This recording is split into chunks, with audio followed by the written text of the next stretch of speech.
Dude, Luke, the printer's still busted, man. What the fuck?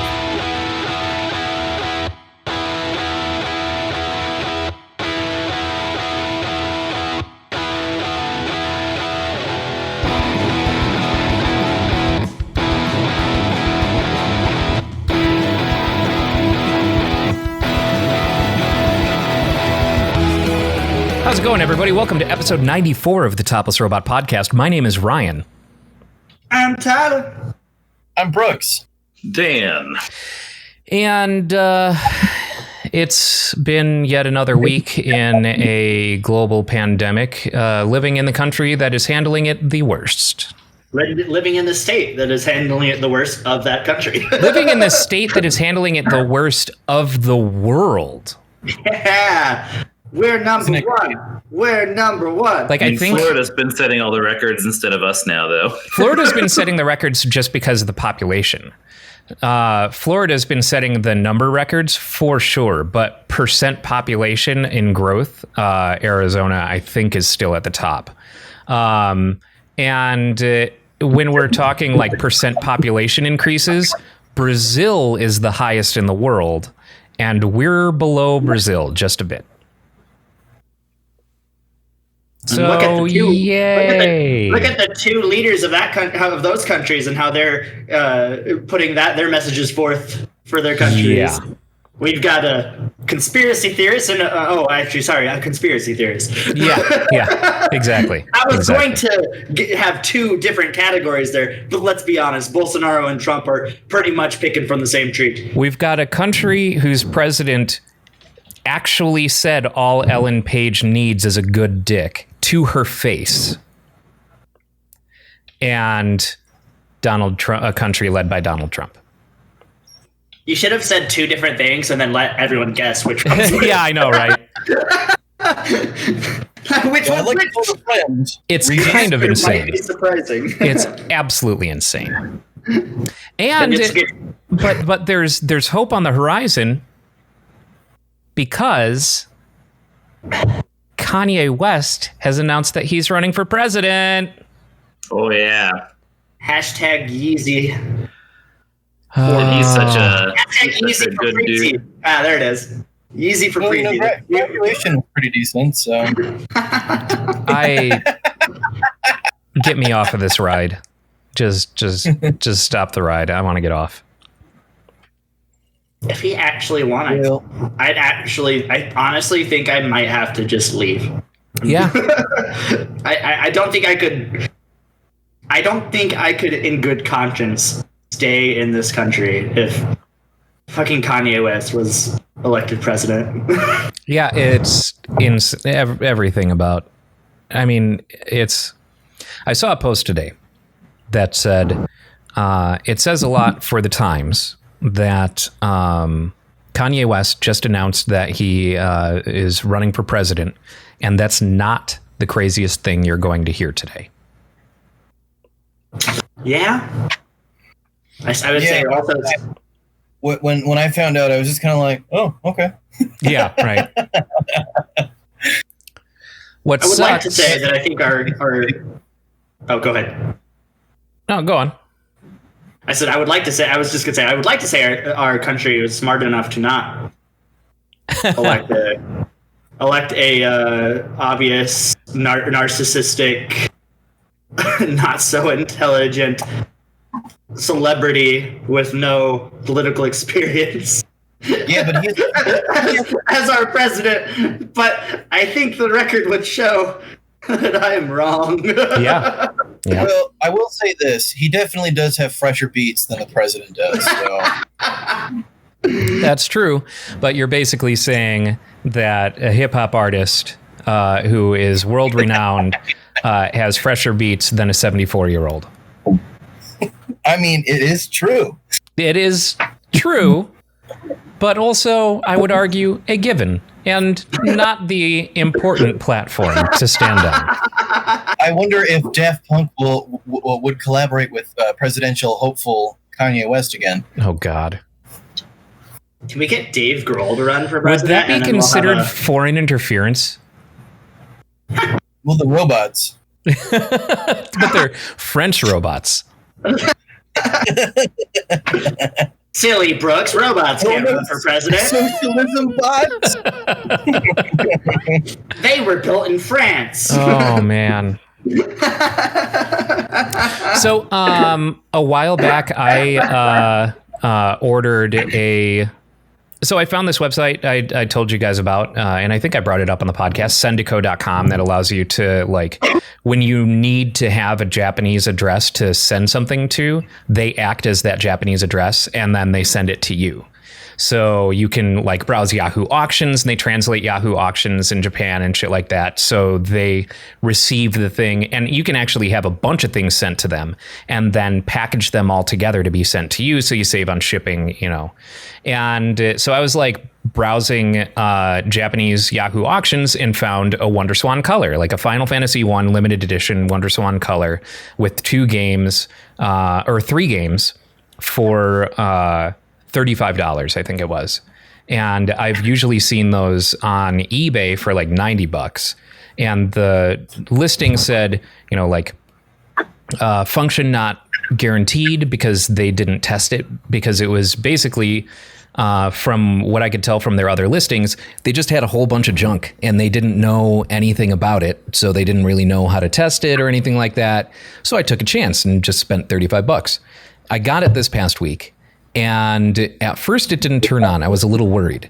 And it's because the battery pack that I had with it was an aftermarket rechargeable battery pack. So that thing doesn't even have a DC input. Like, you can't plug it into a wall. So they were probably just trying to use it with this battery and it wouldn't turn on because the battery wasn't charged, and there's no way to charge the battery because they didn't have the special proprietary third-party aftermarket charger for that battery.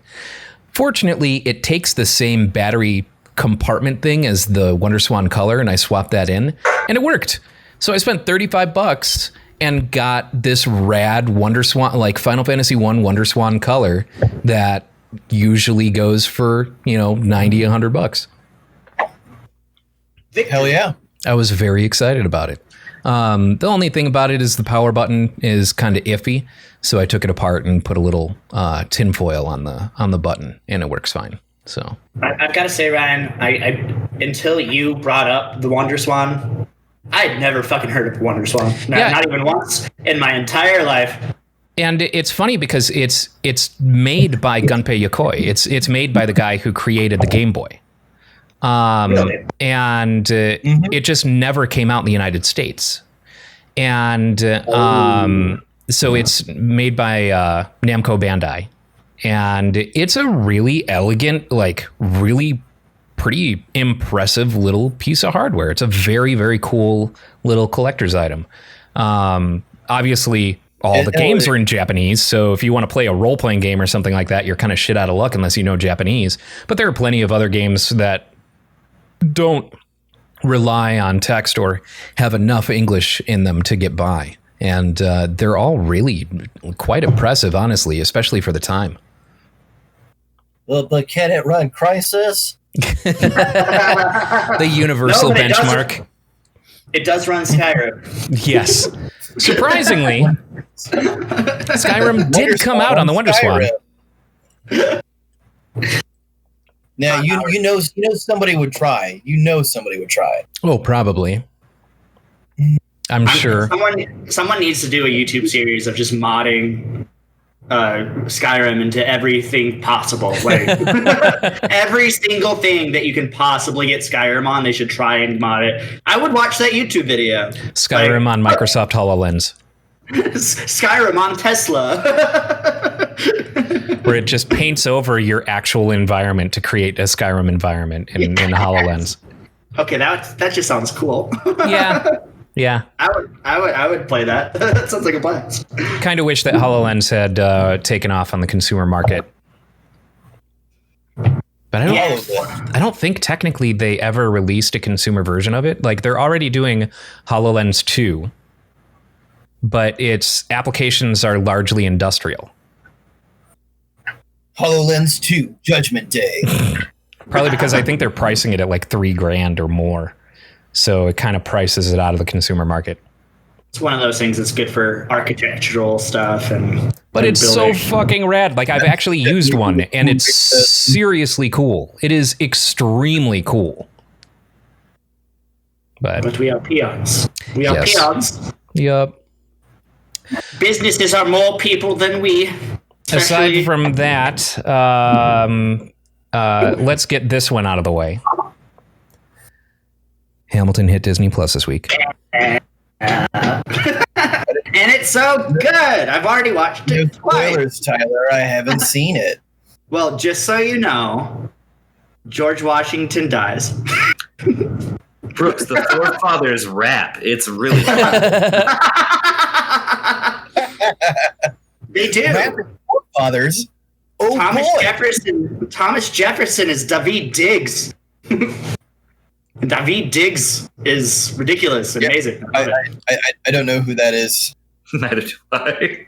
He's amazing. I have But, heard him on shows. Like I think he went on Ask Me Another to promote Hamilton a long time ago, and he was funny. But I don't really know who he is or anything. He's in musicals, but he also has some. He has a few albums too that are really good. I'll have to send one over. But I mean, with Hamilton though, it was a cinematic just thing of the musical, which is kind of what I wanted. I love the musical. It was a film. Yeah, I know Laurel had expressed concern that the preview of what they were releasing on Disney Plus looked like something that they had already released as a dress rehearsal without an audience that was filmed that they released on PBS or something like that. Was it that, or was it something that was new? It was a full. It was a actual performance on Broadway in 2016. Oh, cool. And they had the audience there, so when they said something funny, you hear them laughing. When you hear people clapping in between all the songs. They even actually built in the intermission. Like they go to intermission, and then there's a 1 minute timer that shows up on screen and counts down to the second. That's enough time to get up and go get a beer. Yeah, exactly. Never Perfect mind. for 4th of July. They could have just put a text up that said, "Now is the time of the scheduled intermission. Press pause now." They could have, but what the fuck? It scared me. I was afraid. Now, I haven't watched it yet. My brother forgot to tell me that he canceled his Disney Plus subscription. So like the one time I actually wanted to use it, I was just like, oh, well, there it goes. Yeah, I have not watched it yet either, but I do intend on watching it because I have heard that it's very good. And Dan will not watch it at all. No, I will not. If someone tried to make me, I would just leave. Like if I went over to Tyler's house for a party and he put it on and be like, "Well, that's it. I'm going home. See you later, guys." To be fair, if I showed up at a party and somebody threw a musical on, I'd be leaving too. Yeah, and I like musicals. Dan, I'm gonna start inviting you to things, and just when you show up, just turn on a musical. musicals aren't exactly party vibes. Or just leave. I'll literally whatever I brought over, I'll just pick it back up and walk out your front door. I might even take something else that someone else brought to the party as a form of vengeance. This is gonna be my new bit. Invite Dan to places. I cleared my schedule for this. I am taking those Tostinos. Yeah. Who brought over this bottle of whiskey? Oh, right. It's me now. I'm leaving. I thought we were going to be hanging out, not watching My Fair Lady. And I know we don't usually acknowledge chat during the podcast proper, but Amora on Twitch says, "I'm not huge into musicals. I think just Dr. Horrible's sing-along blog, Buffy's Once More Time with Feeling, and the Leibach Sound of Music. Would you say Hamilton can appeal to people who don't like musicals in general?" It has rapping in it. The thing is, it is an opera. It is an opera, so there is no acting. It's Is it an opera, Tyler? Because operas have to be in Italian. Opera I think you mean style music. Otherwise, yes. Otherwise, they're sparkling musicals. They have to come from the opera region of Italy in order to be an opera. I'll say this: it is a different style of musical than you'll be expected. So it has rapping. It does have rapping, but it's well written and genuinely catchy and pretty funny. So Genuine's in I it? recommend. Basically, if like the corny hand-me delivery of most musicals doesn't appeal to you, but would appeal to you if it was corny and rap at the same time, you're in. It's great. And It's preachy however, and has rapping. However, if you do like Dr. Horrible's sing-along blog and Buffy and all that, I would be more prone to recommend to you Avenue Q and Book of Mormon, Yes. as opposed to necessarily jumping into something like Hamilton. Hamilton, I mean, who knows? It is a piece of American history, and just, told in a different way. So like if that appeals to you, sure. But judging by liking Dr. Horrible's sing-along blog and stuff like that, I'd say that Avenue Q and things like that are more in line with that. The Book of Mormon is the only musical I've heard any portion of that didn't make me want to turn it off, because it makes me laugh at least, you know? Yeah. A further recommendation for those folks that like those Joss Whedon episodes of things and Dr. Horribles and stuff like that. Little Shop of Horrors is pretty. Yeah. Well. And it's a little older, but I mean, come on, Rick Moranis. Yeah. Steve Martin Also hilarious. as a sadomasochist dentist. Steve Martin steals that entire show. I love Rick Moranis, but Steve Martin in Little Shop of Horrors is fucking hilarious. Steve Martin is and always will be a national treasure. Mm-hmm. Yes, he's up there with Tom Hanks as one of those universally loved actors that you just know he's just a good guy. Yeah. Steve Martin will never reach the America's Sweetheart level that Tom Hanks has. Let's be real here. I don't know about that.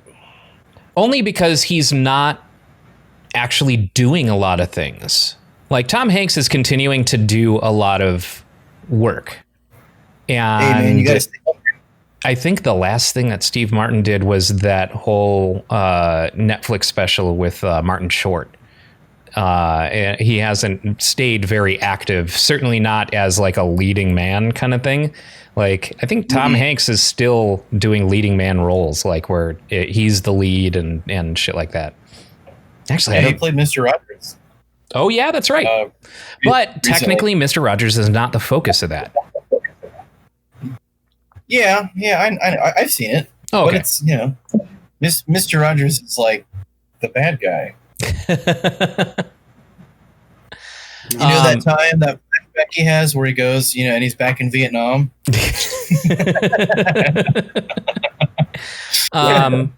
What else? Martin hasn't really done anything since the late 2000s. Yeah. 2010s. Yeah. Father of the Bride Part 6. Yeah. Some unfortunate choices, but his old stuff is like legitimate classics. The Jerk will live on forever. And for me, it's Dirty Rotten Scoundrels is like. I love Dirty Rotten Scoundrels is amazing. Did you guys see that remake of that, by the way, that came out last year? There was a remake? What? It was like the. It was almost like shot for shot in some cases, but it was fantastic because they just swapped out Michael Caine and Steve Martin for Anne Hathaway and Rebel Wilson, and it actually works. And they change a couple of the gags, but it's basically the same movie. Huh. I'd be interested in seeing that, I suppose. You should. It's really good. Oh it's man, it's the fucking classic scene of "May I go to the bathroom?" Yes. Thank you. Thank you. So fucking great. So fucking classic. We are going to live in Oklahoma. Yeah. Such a good movie. Aside from, I mean, what else has been going on this week? Have we gotten news on things? I know before we started the podcast, Tyler and I were both kind of surprised to realize that we're looking at the new Paper Mario game in less than 2 weeks. I think it's something like 12 days, something like that. Yeah, you said the 17th. Yeah, so 17th. And that new the Inti Creates sequel to the NES Bloodstained is coming out like next week. And Baldur's Gate 3 is coming out next month. Yeah. And I want Ghost of Tsushima. Which one? Ghost of Tsushima is finally coming out. Yeah. Oh fuck, that's the one I was missing. I knew I was missing one. I was like, there's another game that's on my brain that I wanted to play. That's the one I'm interested in, mostly because I can play it. Yeah, I am very interested to see that. I feel like we've seen not a ton. Like, they're not ramping up their media coverage of that leading up to release. There was recently some gameplay that was released. I think IGN may have done a gameplay video in it. But aside from that, I saw that. There it hasn't looks been a ton. It looks great. Yeah, it's going to be a very cool game. IGN also did a couple hours in, actually, I guess a bunch of media outlets did an invitational kind of thing where they played 2 hours of Cyberpunk. That looked really cool. But it sounds like they have removed the wall running mechanic in that game. So the level designer said that it was too, like, it caused problems or something, and so they've just decided to take it out and work around it. That's the issue when you have a game like that. Which even though they have it like with Cyberpunk and everything, and just how much media there has been surrounding that, we've been watching that. Every single little bit of information. It's like that's what happens in the game design process. Like when you get a game that's big like that and massive, there's gonna stuff that's gonna hit the chopping block floor. Yep. And on the topic of Cyberpunk 2077, they're also doing a show on Netflix, I think. Are they really? Yeah, it's slated for 2022. So. Huh. But I think it's going to be like animated, kind of in the universe of. That could be cool. Thing like that. Because they've definitely created a very interesting universe with that game. And to have some scripted exploits in it, I mean, I think they've got a wealth of content to work with there. Well, yeah, and it has a basis in that tabletop game. So I assume that they're probably just going to try more lore from that to work with. So on that topic, though, we are getting a Fallout series from the creators of Westworld, which I think is why the Dark Tower series was canceled suddenly on Amazon, because they were like almost done. It'll be interesting. They canceled it? Really? So that's just not going to see the light of day. No, it's not going to see the light of day. They had like a pilot. I think they're almost done with the pilot, and now they're just like their funding got pulled. Wow, that's interesting, because the way that they're approaching this whole Fallout thing is they're not even going to pilot. Like, they're guaranteed 8 episodes with no script. I know I have some friends that know a lot more than I do about it.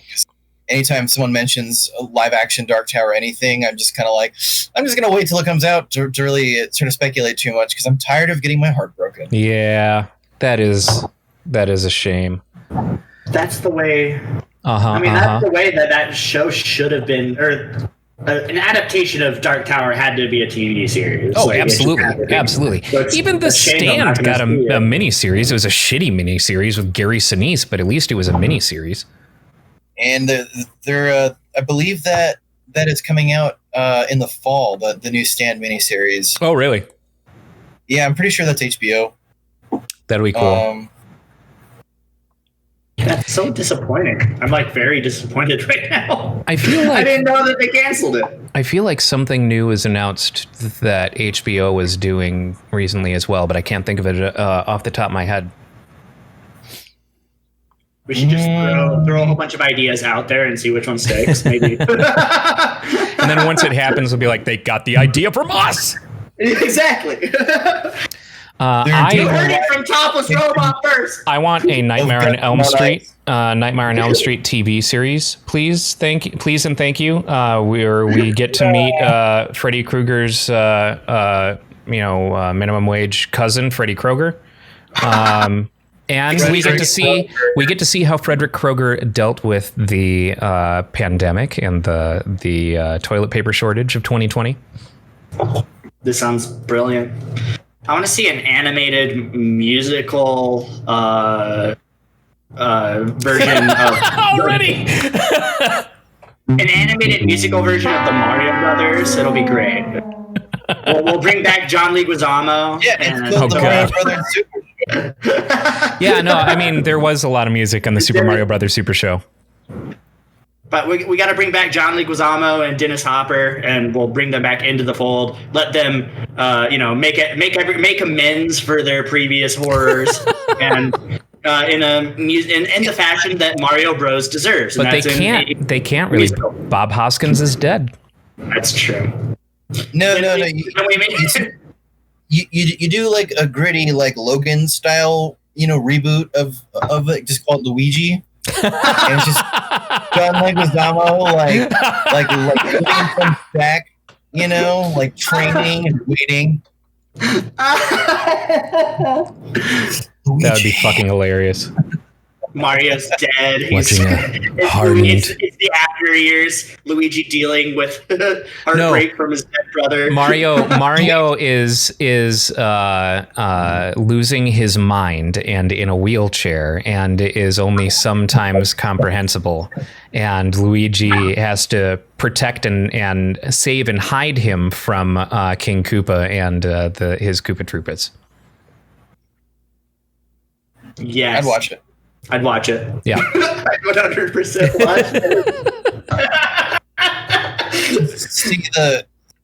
See the Mushroom Kingdom in the ruins of like a post-industrial society where everything is just kind of like Rust Belt.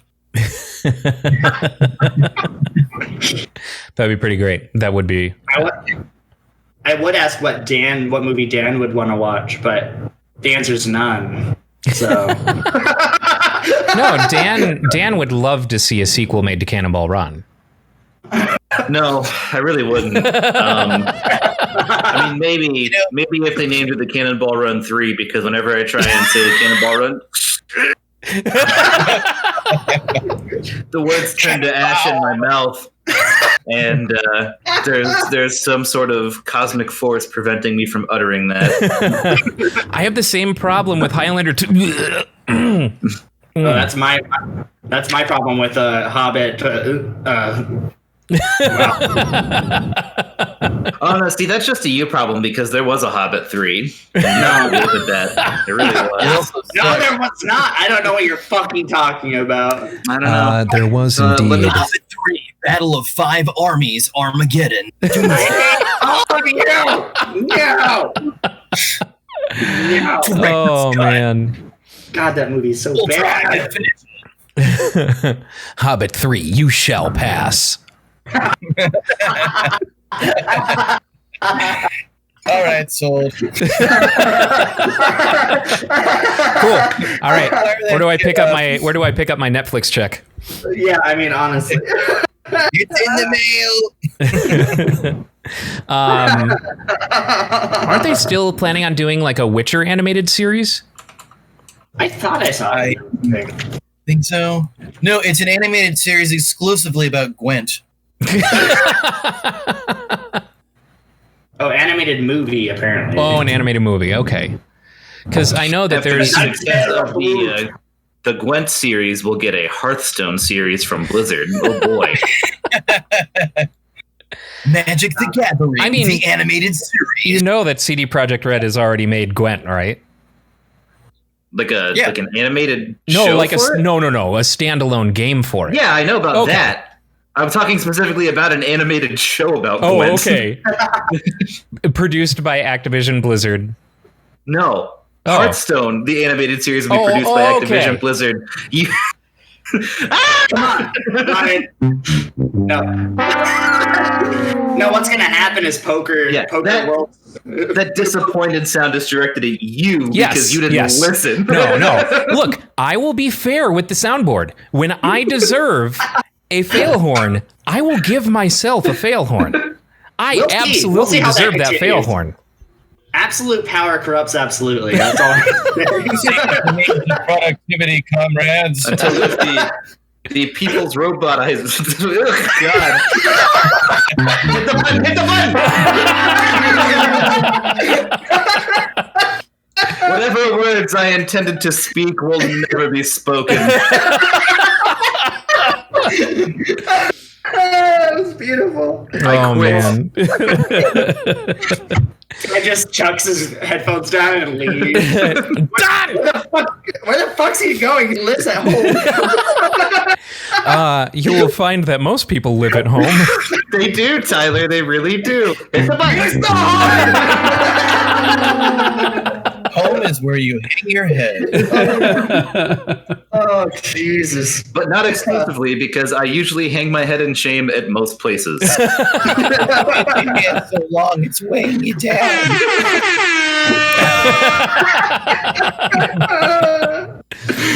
See, I really quickly put together this soundboard, like realized that I could do it, and seriously 10 minutes before we went live, put it together. And so we have a single success noise and a single failure noise. And you have now heard both of them. We'll be hearing the failure noise way more than the success noise. Absolutely. Next week, you should change out the fail noise for just the sound of somebody just violently shitting into a bucket. Just ramp it up every week to something just like disgusting. No, so one of the YouTube channels that I watch, Wang, who does a lot of like internet lore and stuff like that, he recently did a video on the one guy, one jar video, which is such sensitive content that like he can't show anything on his YouTube video. So instead what he did was put video of kittens and played the audio of this man breaking a mason jar in his asshole. So that could be our failure noise, just the audio from one guy, one jar.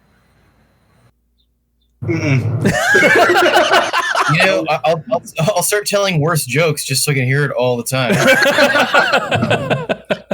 And it plays the audio from the entire video, and we just sit in silence and stare into our cameras while it plays. I'm for it. Just a single tear goes down one of our faces. Yeah. Then credits. Why do you think I wear these sunglasses, Tyler? Because I'm always crying. Your tears just happen to stop right before they get below the fucking lenses. No, I'm wearing swim goggles. So I found this past week a local shop called Desert Drinks and Exotics. And it's a place that imports drinks and snacks from other countries so you can buy them locally. And I just have to say, I have learned that we are getting the short end of the Ritz cracker. I know that's fucking reversed for everyone, but those are Ritz spicy chicken sandwich crackers. Are they good? Yes. Very good. All we get is Ritz peanut butter sandwiches and Ritz cheese sandwiches. Where's our spicy chicken sandwich? Damn it. Well, apparently you have it, so. Well, yeah. I just had to pay a dumb amount of money in order to get it. $28. Certainly not that much. Thank God. I would not. You would. I might not pay for that. The moment I heard you start, I was like, no. We need that Maori meme right here. I would possibly pay for it once to try it. and then get angry that I liked it and that it cost so much, and that if I wanted to ever have it again, I would have to shell out the amount that I had paid. That is an acceptable answer. You should also go And then you'd wander probably buy it again. some fucking weird shit too. Go what? Go to Mekong Plaza, up in Mesa. They have a bunch of shops with interesting and weird snack foods. I'll have to check that out. Yeah, this place just like specialized in imports. So I picked up a bunch of chips and some. I got Ritz wafer tubes. So like, you know, the kind of like ladyfinger, or not ladyfingers. What's the thing? Like Pepperidge Farms does a kind of wafer thing. It's like a spun wafer, a spun crispy wafer with a filling. Oh, pirouettes. Yes, pirouettes. Yeah, pirouettes. So it's made like that, but it's Ritz. And I was thinking, like, okay, it's going to be this flaky, crunchy wafer outside with, you know, fucking easy cheese inside. Like, how could that go wrong? Did it go wrong? It's sweet. With cheese? Yes. Yes. It's not the worst thing that you've ever had. I will say that. But when you're biting into it expecting a savory, like Ritz experience, just with a different texture, it is surprising and unsettling. That's something that US doesn't do very much, is the sweet cheese idea. Yeah. Like, and I have found that I've gone to a few different restaurants that are like, are you having fun, Brooks? I can't tell. Can see your eyes. I can't tell. Yes, I am. I can't tell if Brooks is giving us the I must try it close up, or the this is cursed close up. But I went to a Lebanese, I think it was a Lebanese restaurant. I can't remember. And they had a dessert that was literally like a block of cheese with basically shredded wheat on it, and it was sweet. And it was it was block of cheese, shredded wheat, honey kind of thing. And they flame broiled it, and so it was like kind of burnt but it was sweet and savory, with the cheese being a little bit on the sweeter end of a cheese. And it was like, holy shit, amazing. I just sat there just chugging, knocking it down. I don't think I'd hate it. That sounds actually quite good. Also, before you switched to knocking it back, did you say you were chugging it? I almost said I was going to chug it. Chugging the cheese. Chugging cheese. Chugging the cheese. I may only hear about 3/4 of what you're all saying, but I caught that one. Come on down to Chugging Cheese Pizzeria. We got some all good animatronics. We're going to chug this flame broiled cheese, brother. Hey, they've already got the spray can cheese, right? You just have to chug it before it reconstitutes. It's going to be melting for a short period of time. But that means it's still going to be boiling hot as it plummets down your esophagus. Wait, you can butt chug that Parmesan stuff. Butt chug the Parmesan stuff. Let me go get my funnel. Now I imagine a place called Chuggin' Cheese has a butt funnel.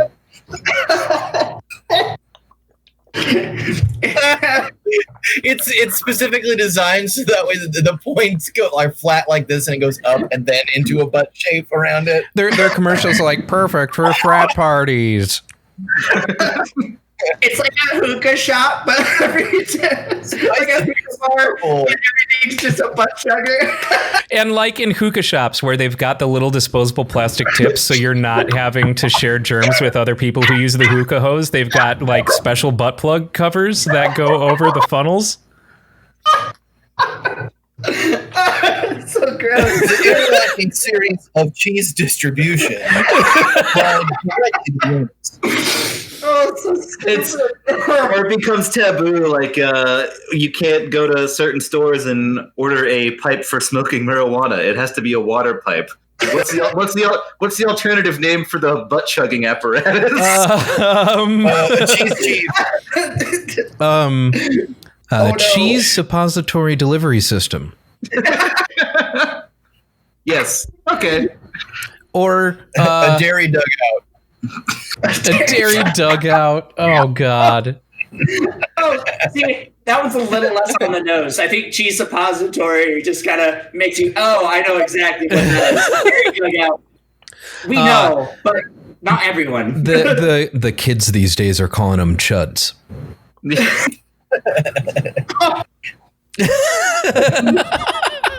I'd like one chutzarella, please.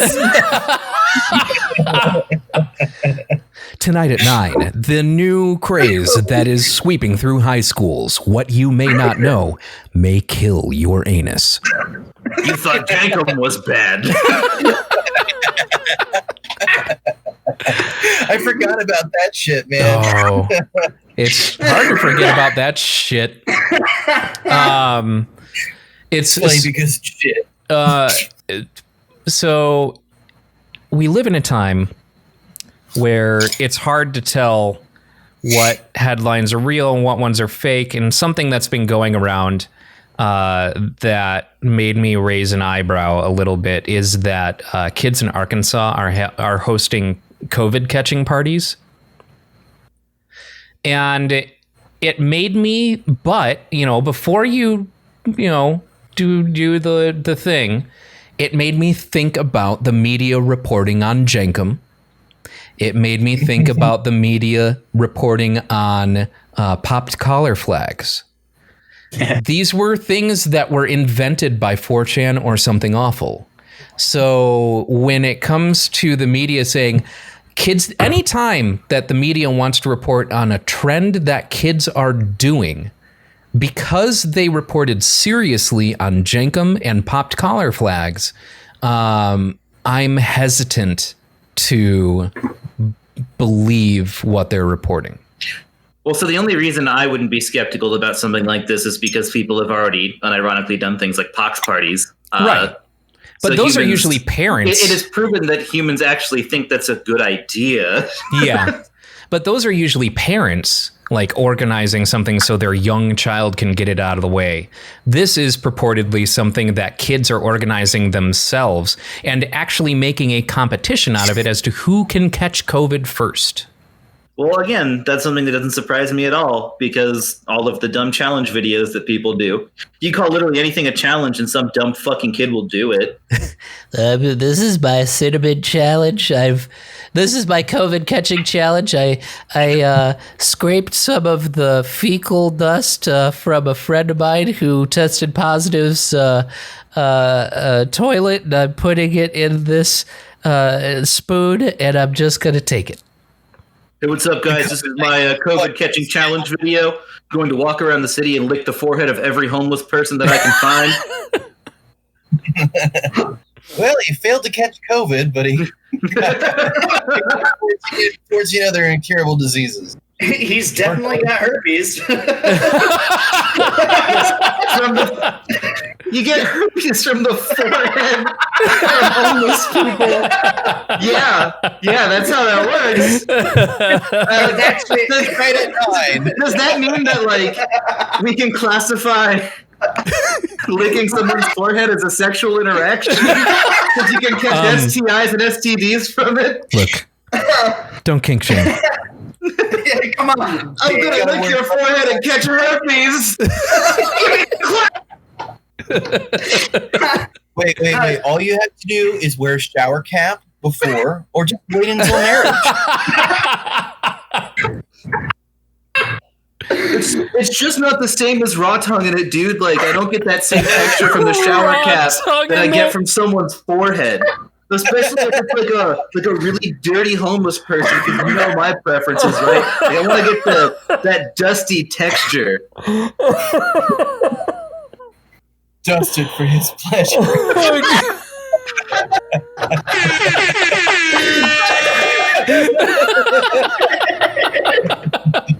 I did it. Oh God.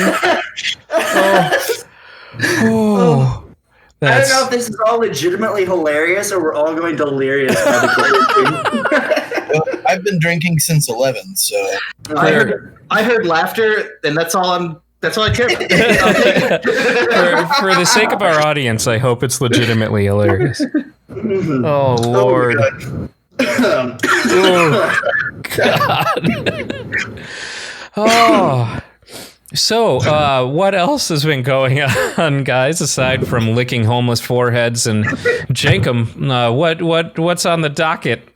Don't forget about butt-chugging cheese, okay? Yeah, and butt and chudding. Yeah, Chudding, yes. Yeah. Chaz Chuddington. Chaz Chuddington. God damn it. And when it's presented in a very fancy sort of setting, it's like raclette, where they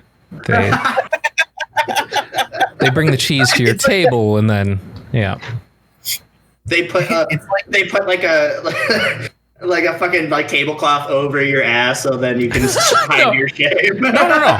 You let gravity do the work. You have a mounted funnel right here that goes down to a tube that goes down the side of your chair.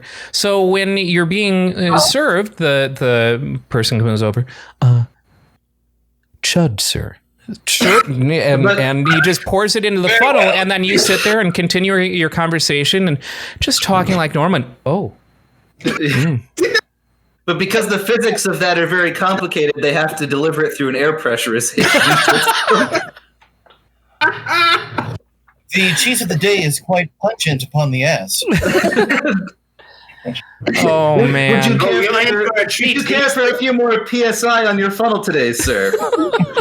I assure you, we have only the finest Nicaraguan slaves in the back using hand air pumps to manually deliver your experience. Oh God! Oh, what cursed thing have we created? We created a horrible thing. A horrible thing. Quite. So, Animal Crossing came out with a new update. How did that go? I have yet to Also, play it, but probably two of the most different conversations that you've had hey, at all. I am the master of segues. How dare you bring my expertise into question? It adds swimming and diving for things into it. So looks like fun. I haven't tried it yet. I actually wiped out my entire island since it is bound to a specific console. I could not transfer it from my mini to my normal Switch. So I'm starting all over again if I start it back up. So yeah, it'll be fun. Sounds a little bit psychotic about wiping out your entire island. I am not pleased. I just wiped out my entire island. Slave. I liquidated my assets and bought a nuke from Tom Nook. It's been his name the whole time. At that point, I mean, I had been fleecing his children for bells, for so long that I didn't need to rely on Nook for anything. I just showed up with hands full of money and, fucking bought a nuke. And then blew up the island. including Tom Nook. Including Tom Nook. I mean, of course. Nobody wants Tom Nook around. I don't think anybody likes him.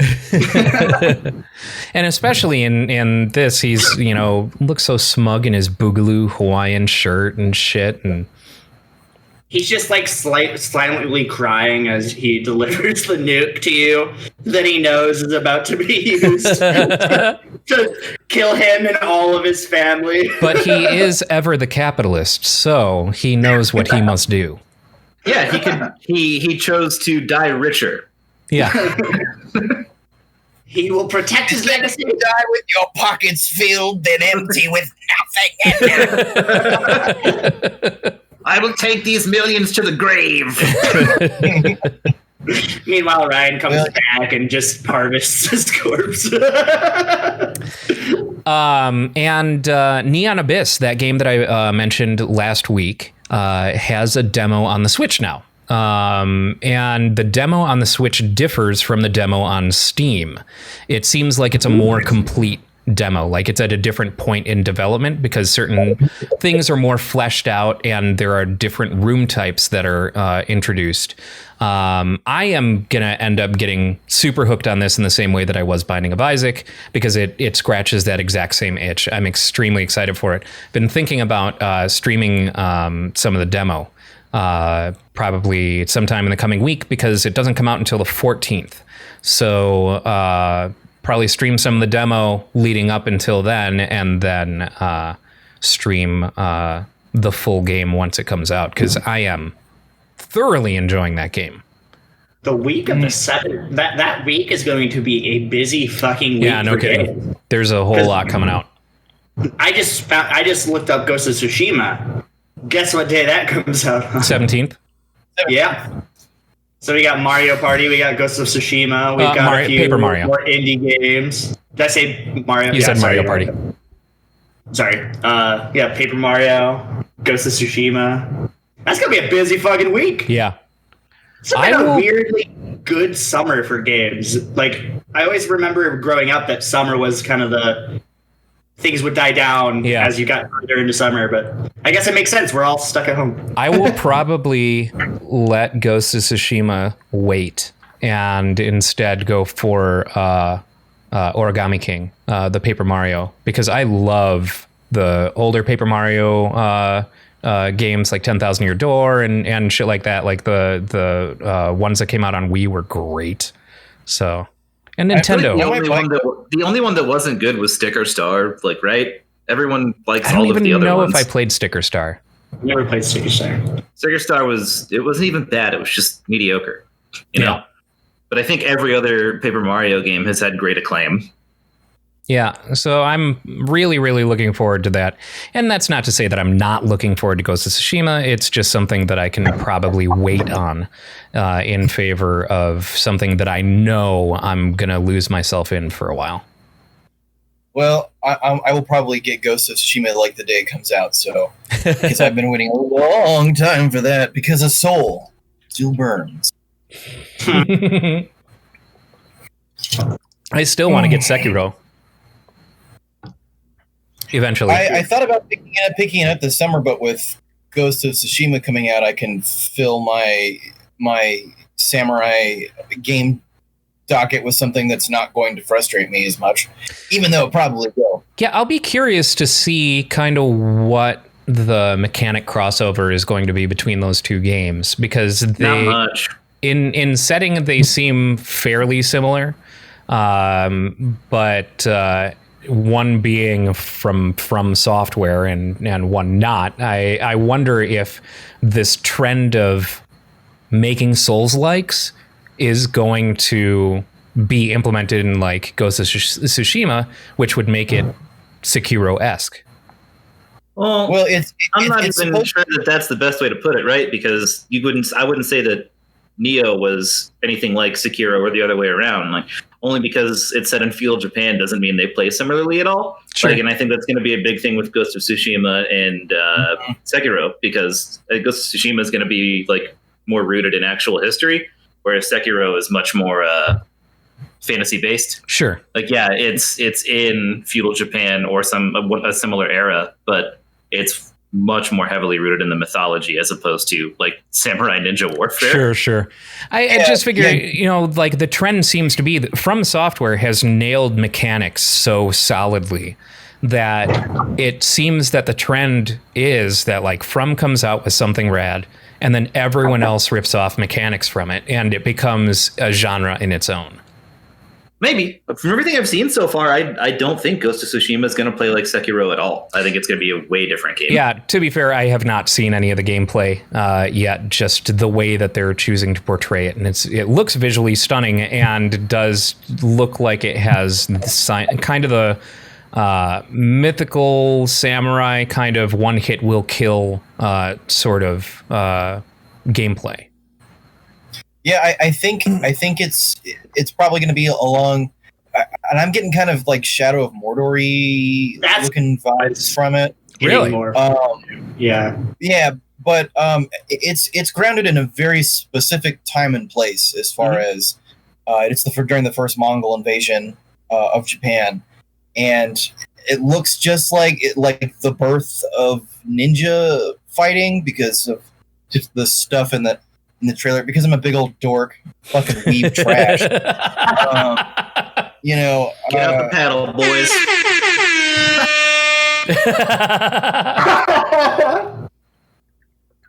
Beautiful. It's gonna be fun. That's what it's gonna be. Yeah, either way, it's going to be rad. I'm excited. We also have another game coming out, Baldur's Gate 3, coming out in August. And I've been watching a lot on that, and it looks sick.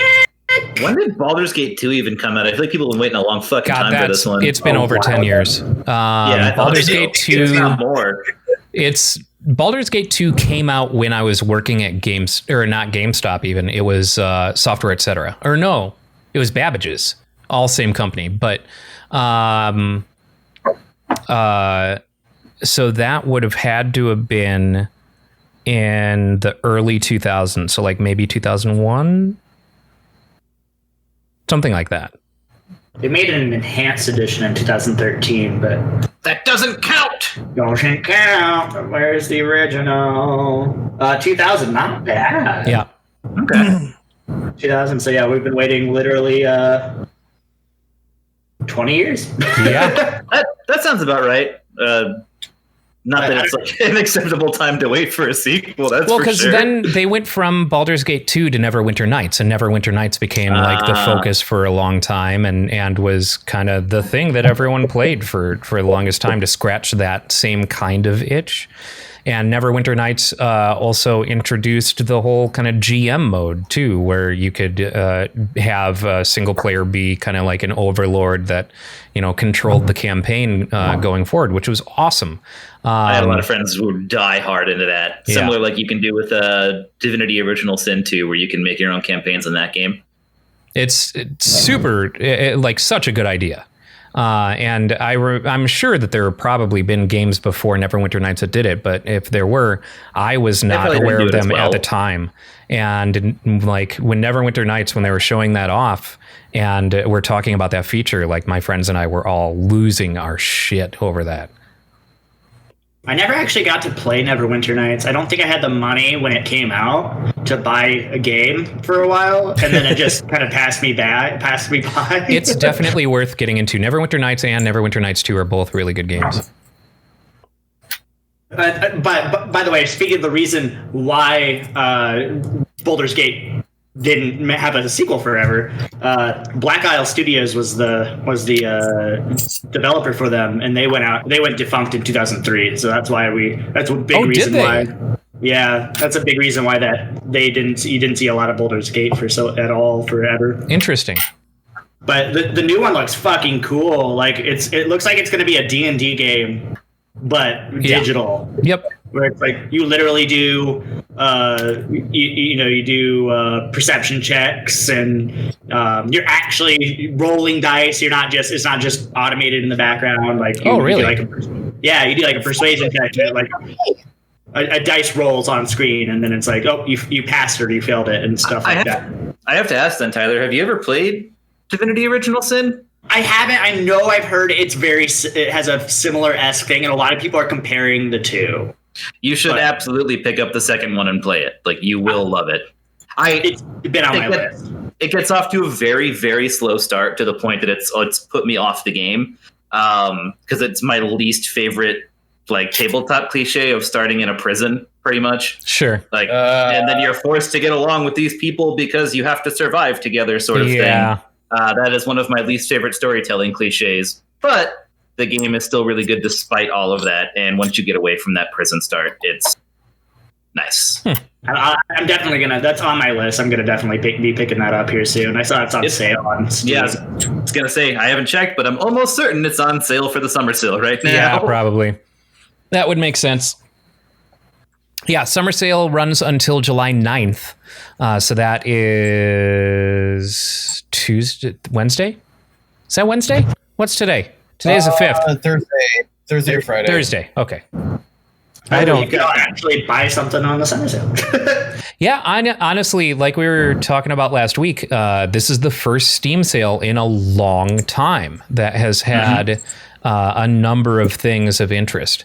I ended up after last week's episode, because for some ungodly reason I didn't have them, bought Wolfenstein, the old blood, new Wolfenstein 2 and Wolfenstein Old Blood, and then Wolfenstein New, or I can't fucking remember what the name of the ones that came. New Blood was the one that wasn't received very well, wasn't it? It had like the multiplayer mechanic or something.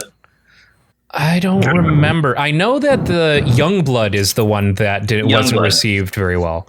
There's New Order, Old Blood, and Wolfenstein 2 New Colossus. So I bought all three of those for like $20. And they're all really good games. Really, really good games. I had played one of those interim games, old Blood or New Order, through a friend's, like we did Steam library sharing, and I played it then and really loved it. It's super cinematic, and like the Wolfenstein formula has been honed.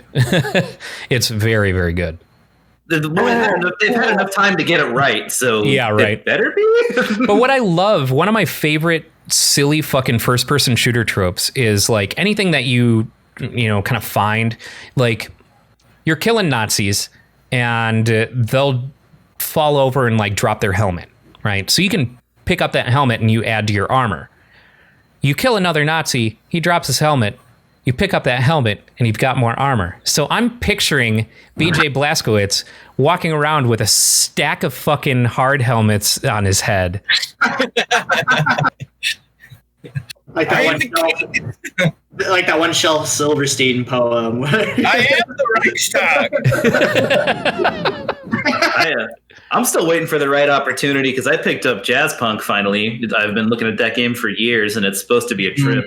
So I'm just waiting for the right time to actually sit down and play that. I feel like I'm gonna want to like get some kind of fucked up, and that's the one thing I do with my day is I just play Jazzpunk. Yeah. Yeah, I've seen some gameplay of that, and it is weird. It is real weird. I haven't even seen anything about I'm pretty that. sure it's a Devolver Digital published title. So you automatically know that it's at least interesting. All right. Ooh, I like the art style. Yeah, I remember looking at that a while ago. I just kind of forgot about it till now. So Yeah, I just started down now. It's weird as fuck. Like Jesus, I've it's only seen some footage of it. $3.75. Yeah, no, it's worth picking up. It's so cheap. Welp. Yeah, I guess. And there's DLC for $1 called Flavor Nexus. I picked that up. This looks weird. I've seen very small amount of gameplay from it, and I stopped because I didn't want to spoil myself on all the weird twists and turns it takes. This looks weird. I'm stoked on it. $4.52 for all of it. I am in, and that is bought. I also picked up another game that would be great for multiplayer if my internet wasn't so trash. Streets of Rogue. It's yeah, Streets of Rogue is rad. Yeah, it's super rad. I played a little bit single player. I tried to play online with somebody else, and I couldn't. I would just get the shit kicked out of me. That sucks. Because my internet wasn't cooperating. Poor game. Well, speaking of video games, we've been playing the fuck out of Overcooked 2 since yesterday. That's a fun game. That's a real fun and infuriating game.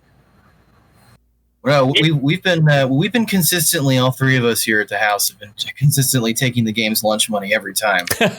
It's great. I love it.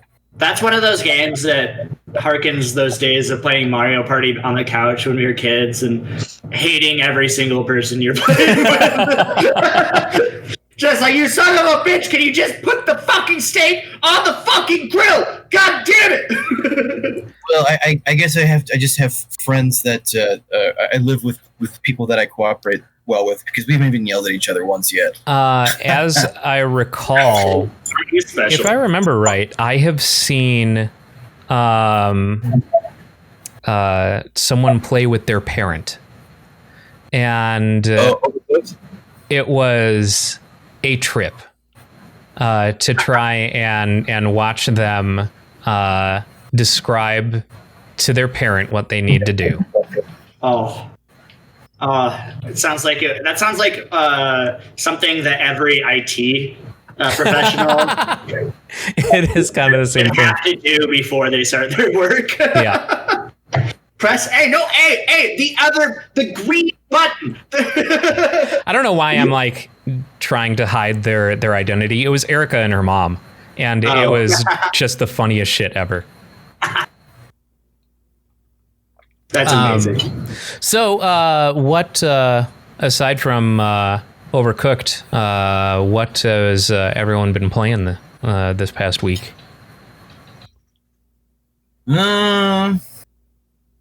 I've been casually running through Wonder Boy, the Dragon's Trap, and Hyper Light Drifter again, just for like a little bit at a time. It's just familiar and something that's kind of easy to pick up. Because everything else I have right now is like I need a lot of time to get anywhere, and I just don't have a lot of time right now. So Sure.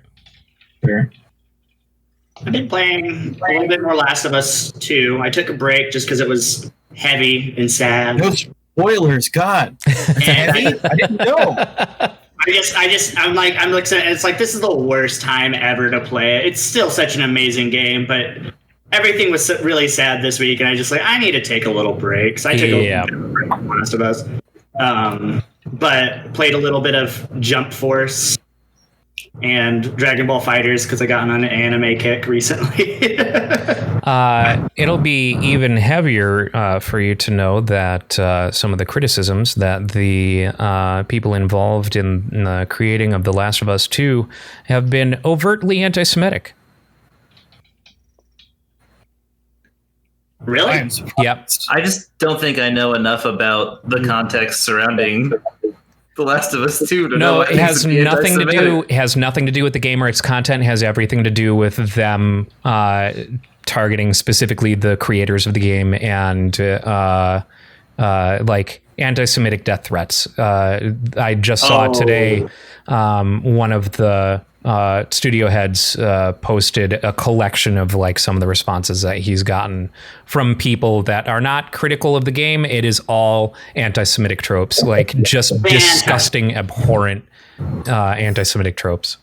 Rad. Good job, world. Just you keep doing you. It's great. How have you gotten past that one? Yeah, no idea. Well, you have to remember that in order to think that being anti-Semitic is a hate crime, you have to think that the Holocaust happened. True. Looking at you, Mel Gibson. There are people who do not think the Holocaust happened. I don't get it. I don't get it. People are awful. No, they don't even deserve that. That's funny and lighthearted. If you don't believe that the Holocaust happened, then you're a fucking idiot and you should just go jump off a cliff. Yeah. No, if you're a Holocaust denier, the world would literally be better off without you because you're not going to learn. You have all of the resources. We have no more facts we can provide you without actually beaming the memories of a Holocaust survivor into your brain. So fuck you. Bye. I am not one to ask for violence directed towards anybody, but this is one of those cases. Yeah. I'm not even necessarily saying get violent. Just the world would just be better off if they were just gone. Yeah. That's it. Agreed. It doesn't matter how. If they just didn't exist, we'd all be better off. Yep. I'm not feeling so good, Mr. Hitler. Oh, God. But be careful, Dan. If you say things like that, you're no better than the Nazis. Oh, God. Yeah. I always Sorry, wait for that Dan. one. I just want to play devil's advocate. Yeah. I just want to play devil's advocate. Why are you getting so emotional, you fucking hysteric asshole? Oh, the world in which we live. It's just... How about you, Dan? What have you been playing?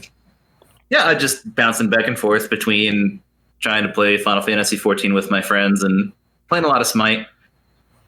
The Avatar expansion stuff. I mean, I don't even remember if that's out yet. I think it is, but I mean, I've never seen anyone with one of the skins. They're just skins. That's all it is. Oh, really? Yeah, that's all it ever is in games like that. But they're cool skins. I prefer shitpost skins, so I'm never going to buy them. I got nothing. Well, I have been playing the hell out of Neon Abyss, and played more Burnout Paradise City, because fucking will always love that game and wish that there was more Burnout. For the love of God, I need another new Burnout. Aren't you worried that the world will get a little burnt out on it? I saw it coming. I let you take that one. One for you, one for me. One for you, one for me. And aside from that, dove into some of the Wolfenstein games. I'm going to beat those Wolfenstein games in order, doing the ones that came after the Wolfenstein reboot. So New Order, then Old Blood, and then Wolfenstein 2, New Colossus. So they are a ton of fun. I mean, we have kind of technically gotten to the end of the podcast. So does anyone have a highlight of their week that they would like to share with us? What happened this week? Hamilton coming out was very good. Yeah. I know I harp about that musical a lot, but it was the musical that got me into musicals. So. Oh, was it? You weren't into musicals before you heard Hamilton, really? I liked musicals, but I wasn't rabid about it. It's like one of those things where I'd seen a few and I enjoyed what I had seen, but it was never something that I was like off the walls about. He heard Thomas Jefferson rap and he lost his fucking mind. Because I feel like as long as I've known you, you being into musicals has been part of your identity. I saw... I think I'm a bigger musical nerd than Tyler is. I saw Hamilton in 2016, I think it was. Wow. So, yeah. I mean, basically, as long as you have known me... Yeah. I've been into musicals. So it was just fairly recent. Because that is a thing. Like, I also assumed, Ryan, that Tyler had just been like a lifelong musical fan to the point where I told him I thought he was a theater kid when he was in like junior high school. And he wasn't. No. He's a late life theater kid. I'm a very late life theater kid. I'm a late life music kid. I mean, the first time I ever sang anything on stage was at the Grid. I know we've talked about it before, but at Rock Band Monday, like I got into this stuff after college. That's fair. Maybe late bloomer. We're so proud of how far he's come. We'll always be disappointed. Maybe this is why conservatives hate college, I sent a good Christian boy to college and he came out liking rapping Thomas Jefferson. I hear his raps are big. How dare he get cultured?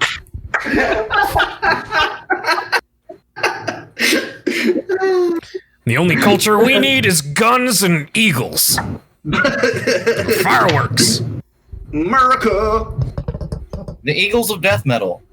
How about you, Brooks? Yes. What's been the high point of your week? Well, this all kind of runs together, but I got to see some cool pictures of my folks that I had not seen prior to. I found like a photo album full of pictures of when my mom was a kid. Oh, and cool. I've never seen any of that stuff. And I borrowed a couple of pictures of my parents, including this one. I don't know if you guys can see it all that well, but that's what I'm going to look like soon enough. I mean, You're basically already there. I know. When I saw you post that one, I was like, damn, the resemblance is striking. Like, for sure, you can see it. See the shave, and like, yeah, if you just kept a mustache and shaved the rest off, like, that would just that day go. And honestly, I did not realize that you were related to Farva from Super Troopers.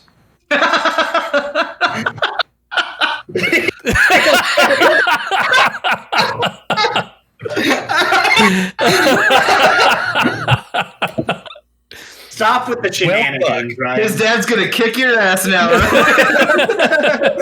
Burst through the wall. Whatever. I'm gonna spit in his soda.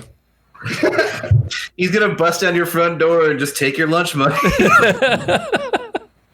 How about you, Dan? What's been the highlight of your week? None. That's it. Yeah. Nope. 'Twas the week that was not. Yeah, That's every day for Dan. I struggle to think of a specific highlight. I guess getting snacks. Going with Allie to get snacks was fucking rad.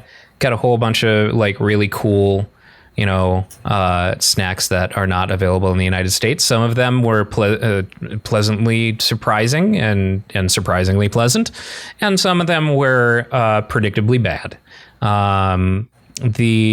Or surprisingly bad in some cases. Like I got these Oreo wafer bites where it's that same sort of wafer material, but it's Oreo. And then the filling was supposed to be strawberry. I didn't realize the filling was supposed to be strawberry when I got it, but they basically taste like bubble gum and they're kind of bland and you don't taste Oreo anything. And then the flavor is wafer thin. One of the chips that I got were, you guys know that little like probiotic drink, the Yakult, just a little shot of probiotic beverage that kind of tastes like yogurt.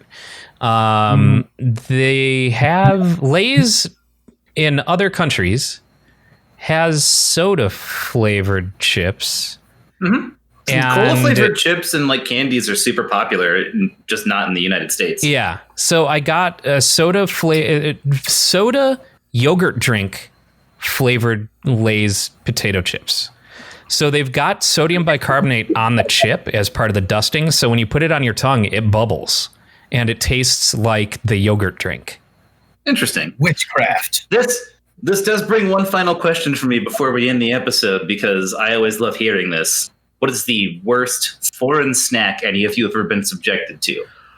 Oh, I have an easy answer because I had a Ibiza before. It's a Japanese chip that they're like, it's almost like a little goldfish cracker that's shaped like a pizza slice, but it's supposed to be shrimp flavored. And it literally just tasted like brine spread on a cracker.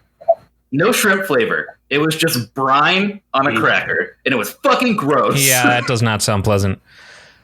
The worst foreign snack food I've had? Easily that fermented shark from Iceland. That sounds right. I can see that. I think it's got to be the Marmite.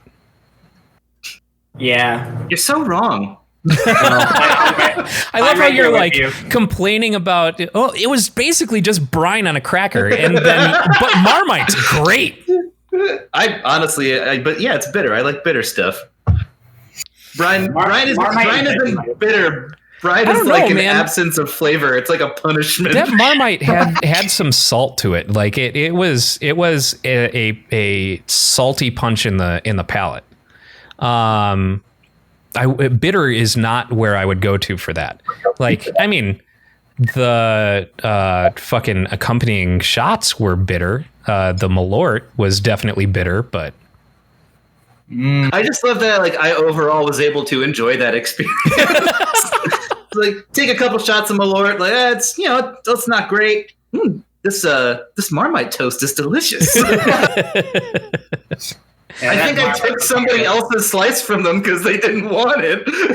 I think you might have taken mine because that stuff was bitter. Yeah, didn't you have a hangover that day? That's gross. I don't remember what it tastes like. Tyler was hungover, I think, and he almost barfed. Yeah. Yep, that was fucking great. Oh, right. What a good memory to end the episode on. Yes. Memories all alone in the moon. Tyler, shut up. On that note, thank you everyone for watching and or listening. We'll see you next week. Bye-bye.